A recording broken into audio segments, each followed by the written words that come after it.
Tom. Hello, everybody. Tom Fox here, welcoming you back to the final episode of Fire Emblem Awakening. Last time, we defeated Grima and had Chrom take her to the blade. Also, we could spare the life of our dear tactician. In this episode, we're gonna throw that out the window and have just Chrom and you go up there and have you deliver the final blow to sacrifice yourself to truly save the world. Hear my words, Awakener. Grima's servants will beset you to no end. Dispatch him as soon as you are able. Once the fell one is weakened, a choice will await you. If Chrom lets fall the final blow, Grima shall survive but return to his slumber. Right. So be it. If you strikes into Chrom's stead, both her life and Grima's are forever over. Only in this way may the fell dragon be destroyed, for good and all. The final decision is yours. As the enemy comes to claim our lives, I don't think we're gonna let that happen, honestly. So long as they leave a path open for us, we'll have a straight shot to Grima. Try as they might to take me down. But no, I'm made of a much tougher stuff, as one would say. So let's head on in here. Hit him with the power of Mjolnir. One good crit and maybe Chrom helping out will be all we need to take down Grima once and for all. Return to me. Come. We are one and the same. Alright, let's see it. Here it comes again. The giant head of Grima taking orders from this mere mortal with his blood. Getting that Ignis up. Ooh, and a crit from Chrom. For one swipe of his sword, good lord. And down goes Grima once again.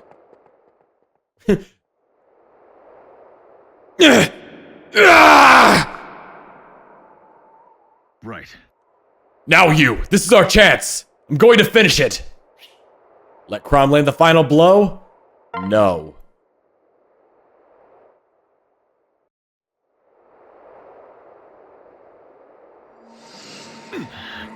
You!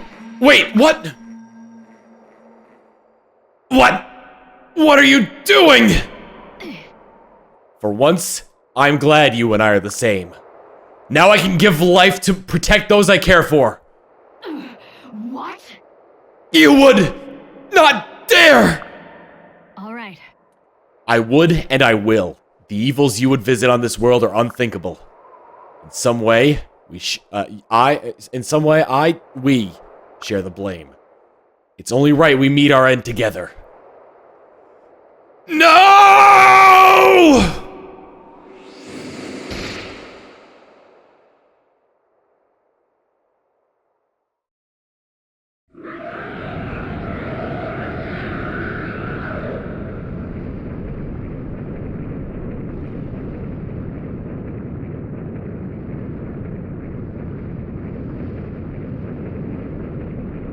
Same scene we saw before.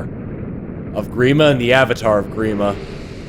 Hence why I guess the main character is the avatar, because they're Grima's avatar in that case.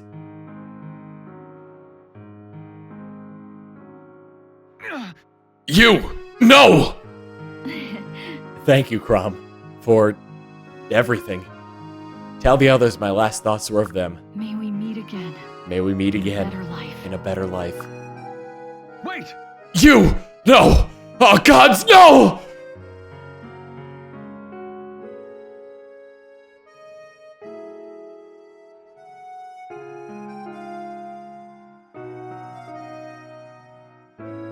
And with that, Grima will never bother anyone anymore. The war is ended, my friends. Never again will the fell dragon trouble our world. I owe you all far more than words can ever repay. Especially you, who gave herself to save us all. And you still can't remember my name! To save all the worlds to come. Poor you! After everything she did for us! No. Don't cry, Lissa. We'll see her again, I'm sure of it. Remember what Naga said, that you would survive if our ties were strong enough. This isn't over. I believe you is out there somewhere. And I'll find her. If it takes me the rest of my days, I'll find her.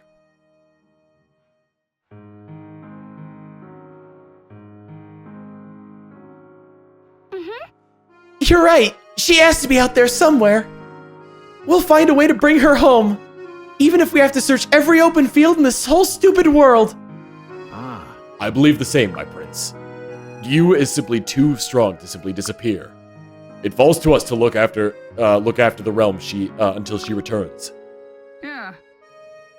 You had damn well better come back. That blasted dragon truly got her. I'll be the one breathing fire. She made a noble sacrifice, and I know my nobility. And I know you shall someday return. Yeah. You's gotta be out there somewhere. How do I know? Hey, don't question the fake. I can feel it too. You was out there, waiting for us. Though I surely will miss her in the meantime. While statistically unsubstantiated, I have what laymen might call a hunch. This hunch corroborates most of the statements made thus far. I know you're gone. You're out there. I know you're not gone. And no one knows more about being lost and found than me. I wish she could have stayed with us long enough to see me grow stronger. But all the more reason to work hard between now and her return. She lives. I know it. Some people aren't the dying sort. Right. If Kron believes she's alright, then so do I. Maybe I can work out some new magic to bring her home. If she returns to us now, I might even consider making her tea. Myself.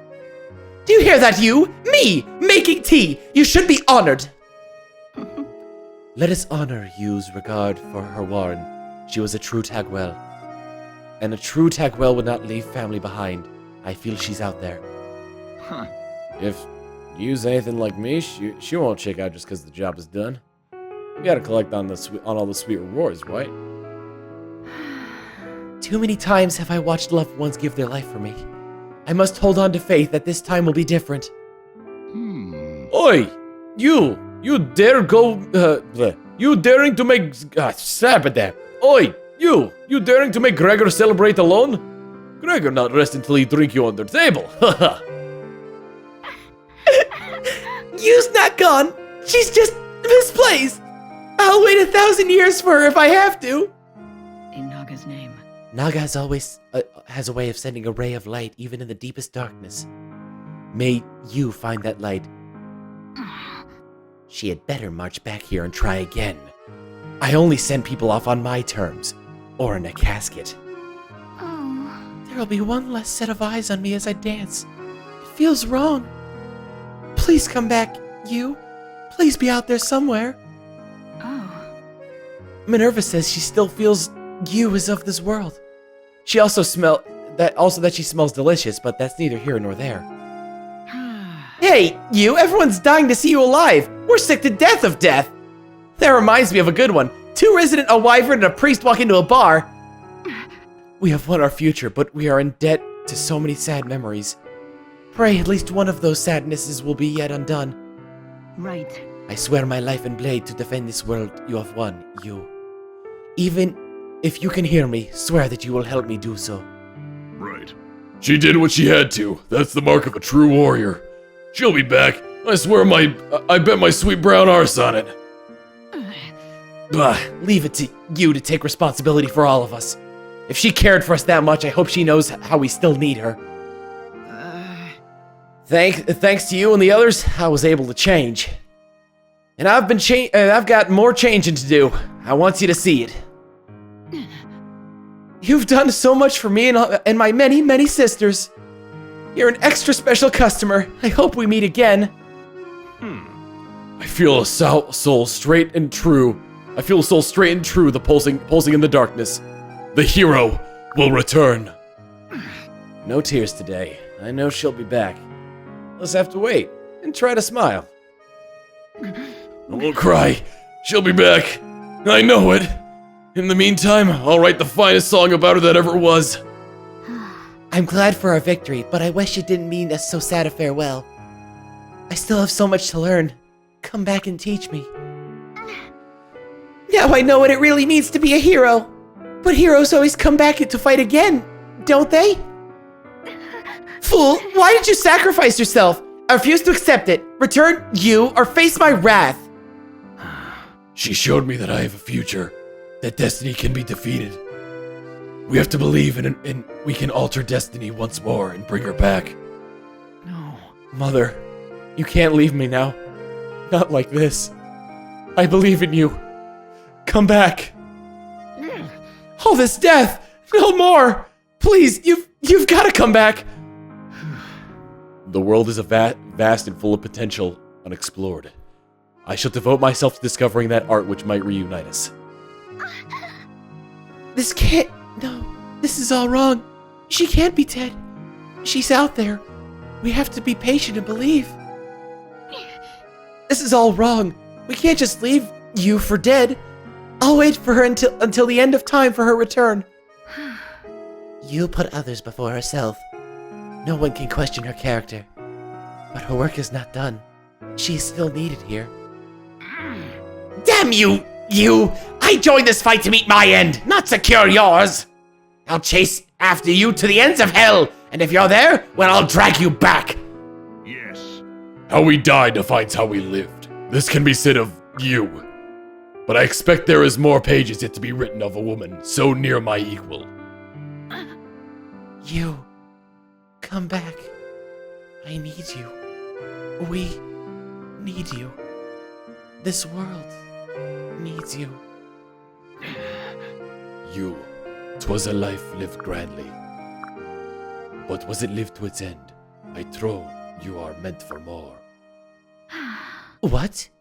You, dead before me? Preposterous. Return, my lady, and you will have my service. You could not have arrived at her decision easily. But I won't accept it. This can't be the end of her story. You have secured for us You have secured for us all the most precious gift, a future. Now it falls upon our soldiers to shoulder. What the heck is wrong with me right now? This is a touching moment. I'm butchering it. Now it falls upon our shoulders to protect what was given. I vow to give my all to healing the damage this war has brought upon the realm. When Yu returns, I want her to see what her sacrifice brought. You, if you can hear me, you will always have a place with us. Remember that. Always. And with that, we're gonna let the credits roll on this one. So throughout our campaign, we've had some heroes here. I just realized that it's gonna say the end game heroes as well, and I kind of robbed Proton John of that honor. No heroes there. Prologue of history. Prologue, the Verge of History. Oh, there are no heroes in that one because it's basically just a kind of a sample battle. Heroes there were you and Crom, Unwelcome Change, Virion and Sully, Shepherds, Virion and Sully. Wow, they were really good early game. Warrior Realm, Vake and Muriel. Prologue 1, Sicklesaur, Vake and Muriel again. Wow. Chapter 4, Two Falcons, you and Donald, which kind of planted the seeds of that relationship, huh? Chapter 5, The Exalt and the King, Virion and Sully. Wow, they were really good. Prologue 2, The Secret Cellar, you and Donald. I really have the hiccups now? Chapter 6, Foreseer. Stahl and Donald were the two heroes there. Incursion Chapter 7 with Kellum and Maribel being the heroes there. A Strangled Peace. Chapter 7, Frederick and Sumia. Grimleal, going to Gregor and Noe. Oh, that was their first intro, too. Chapter 9, Emerald went to you and Donald. Chapter 10 went to, Renewal went to Gaius and Tharja. Ooh, love that pairing. Mad King Gangrel had you and Donald as the heroes, with Donald having his new class by then, too. The Seacomers had you and Libra as the hero. And the Merchant held Virion and Olivia as the heroes here. of sacred blood held Gaius and Tharja as the heroes.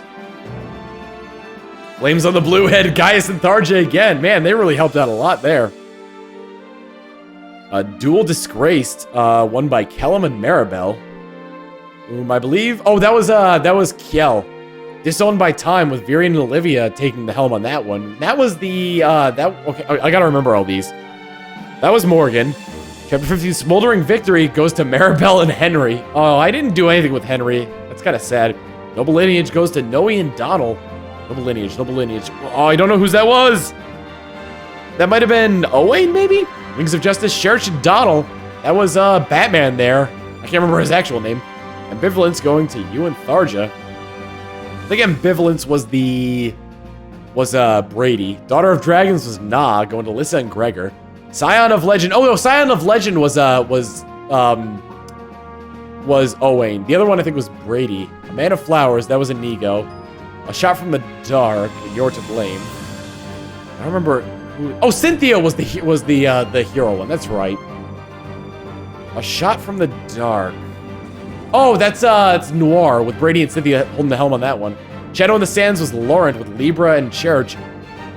Rival bands, which took me the longest to do, was Laurent, and that went to you and Donald. Twin Wyverns. What am I saying? That was Batman. Daughter of Dragons was wait, I can't remember all these. Naga's Voice won by Yarn and Noir. Inexorable Death won by Kiel and Laurent.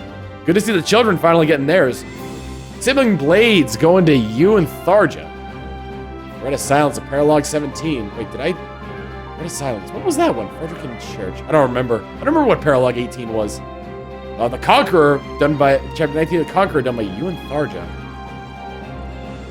Oh, what am I saying?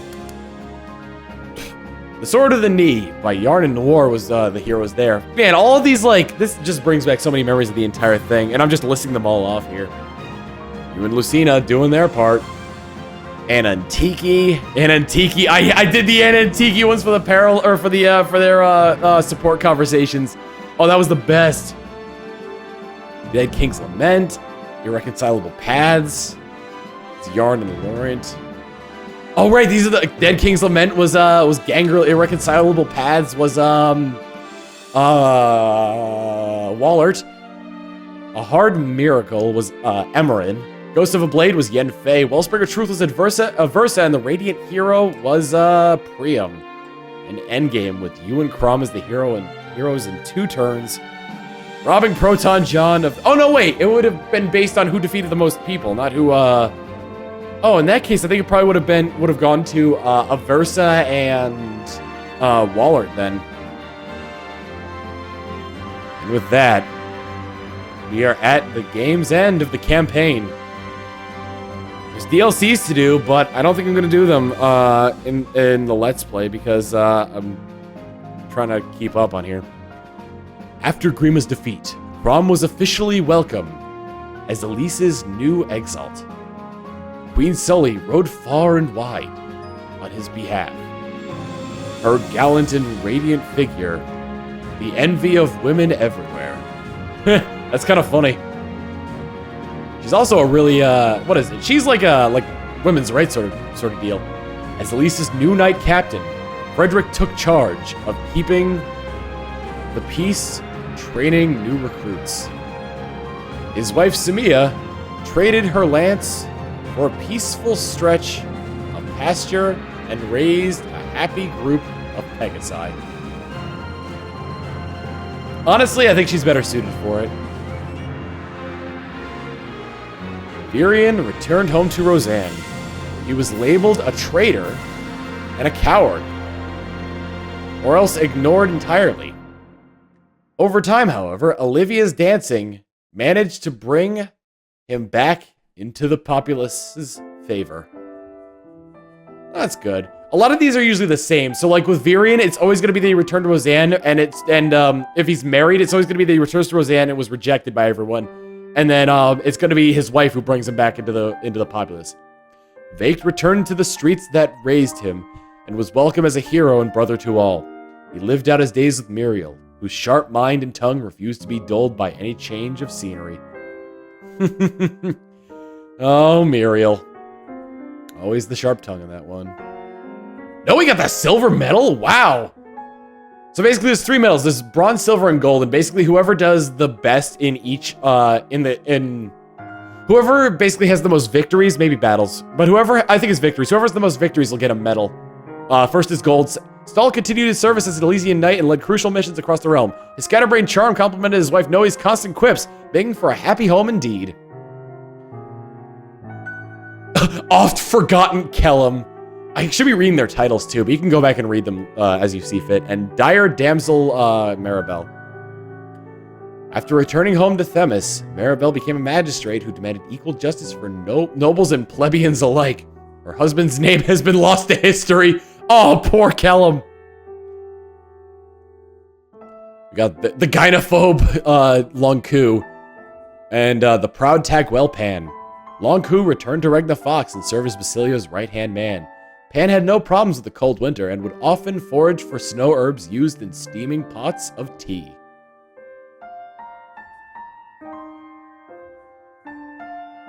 We got the upcoming mage Rickon and the knight paragon Cordelia. While continuing to study magic, Rickon realized how child some of his actions had been. Cordelia herself advanced as a knight, and the couple lived for many long years. Aww.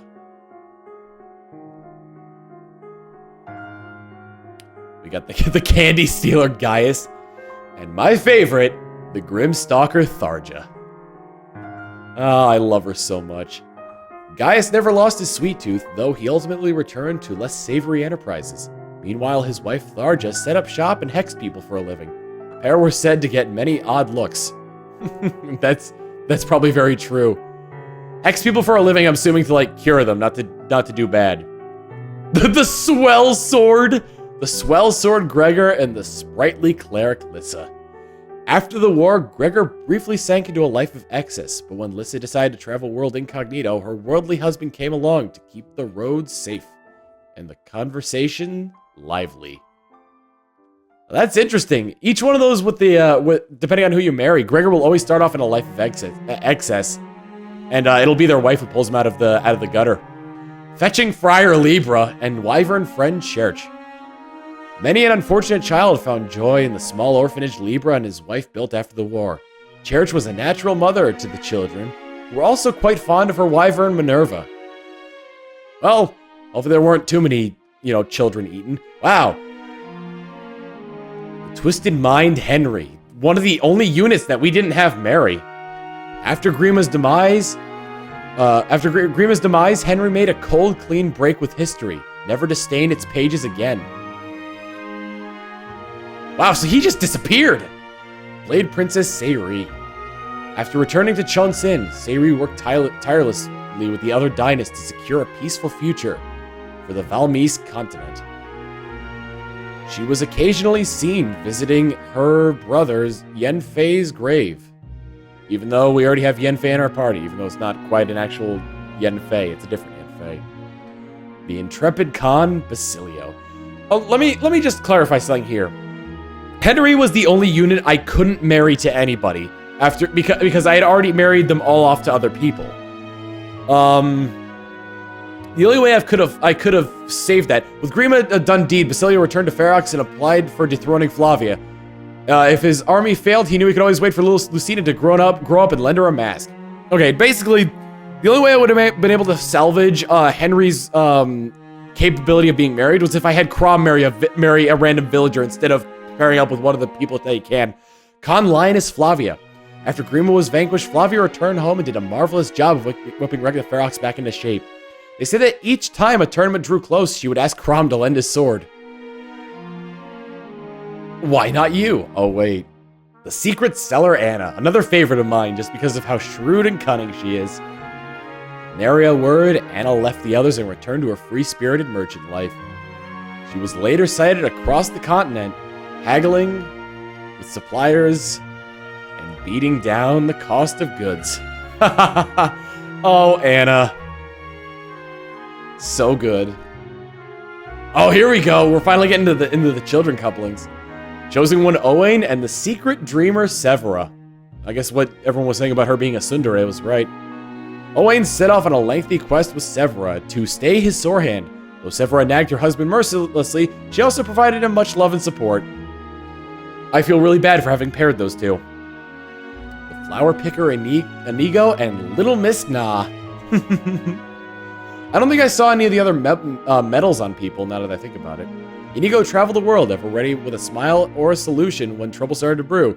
Na, the responsible one, ensured that they were well packed and always had multiple maps at the ready. I'm surprised it didn't have anything to do with his constant hitting on women.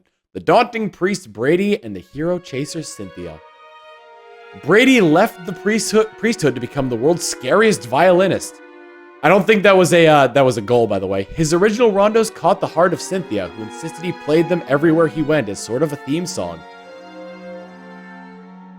If you don't marry him, it's basically the same thing. It's just that his rondos bring everyone, including himself, to tears. Masked rider Jerome. Jerome and Minerva set out for Wyvern Valley. Many saw the rider and mount through the years, though most described the man as distant and contemplative. Yeah, that definitely sounds like our Batman here. Gift from afar, Morgan, and the Foreseer Lucina. Morgan's memory never returned, but he didn't seem to miss it much and lived happily Lucina. Later, scholars would speculate that he had come from a different future than the other children. Did I marry Morgan off? I don't remember if I did or not. The timid Taguel, Yarn, and Miss Personality Noir. That's beautiful. Yarn tried desperately to find a safe haven after the battles were done, but even that journey was fraught with danger, despite Noir's best attempts to steer them out of trouble. No, that's kind of unfortunate, because if you don't marry Yarn off, he becomes a lot more confident. The elucidator, Laurent, and the fair fighter, Kiel. With longing to meet his mother's intellectual standards, Laurent took his wife on an expedition around the world. As Kiel, too, valued self-discovery, the pair were said to be nearly inseparable. Oh, that's sweet. Even though there's that creepy spying incident. The Divine Voice Tiki. By far my favorite of the Manakee. Exhausted from the war, Tiki returned to the Divine Dragon grounds and slept for several days. Afterward, she was said to come down and visit the people regularly. Well, that's good. The Mad King Gangrel, whom I had no battles fought with. I think I had him like in one or two actual things, helping out around. With the slaughter done, Gangrel retired to obscurity. While some claim he found another kingdom to rule in ruin, others insisted he ended in the gutter. All agreed that he was dead within a matter of years. That's really unfortunate, because I think he could have redeemed himself there. The Conqueror, Wallert. Oh, man. Wallert was said to leave this world in pursuit of new conquest. Some surviving legends go far as to place him in the Outrealms, where he reputedly found a new continent to subjugate and rule. So I think a lot of these countries are in different, or these Fire Emblem worlds are in different areas, but they're all connected through the Outrealms. Gentle Heart Emerin. Sadly, Emeren's fractured memory never fully mended. She took refuge in Ferox after the war and started anew as an ordinary woman. A life that one can hope held fewer pressures than her exalted one. That's kind of sad that it really didn't work out for Emeren. Blade Legend Yenfei. Now, mind you that this isn't the Yenfei that we fought. This is Yenfei from an alternate future that came from Outrealms. Yenfei vanished like the mist, never to be seen again. Some say he returned to the Outrealm from whence he came, but none were able to witness the great swordsman's departure. And unfortunate. A lot of these are as happy as they are sad, like Gregor's descent into like excess. I used a verse in the last battle, that's right. So she never really got anything. Having reclaimed the truth, Aversa returned to her town of birth and started life anew as an ordinary girl, as if making up for the time that was stolen from her. Well, I mean, it's good that she isn't, I'm sure she's still considered very creepy by a lot of the people. Ah, the Radiant Hero Priam. You know, I might do one of the Fire Emblem games, or one of the GameCube Fire Emblem, or the GameCube, one of the Ike Fire Emblem games, I should say. Priam vanished like a breath in the wind. Did his pursuit of true power lead him to a quiet corner of the map, or did he move to another continent? One where the Radiant Hero's legend held more meaning. Oh, you know what? Maybe it is the same world, and these are just based on various continents. And with that, our story here has come to an end. And that is the tale of Fire Emblem Awakening.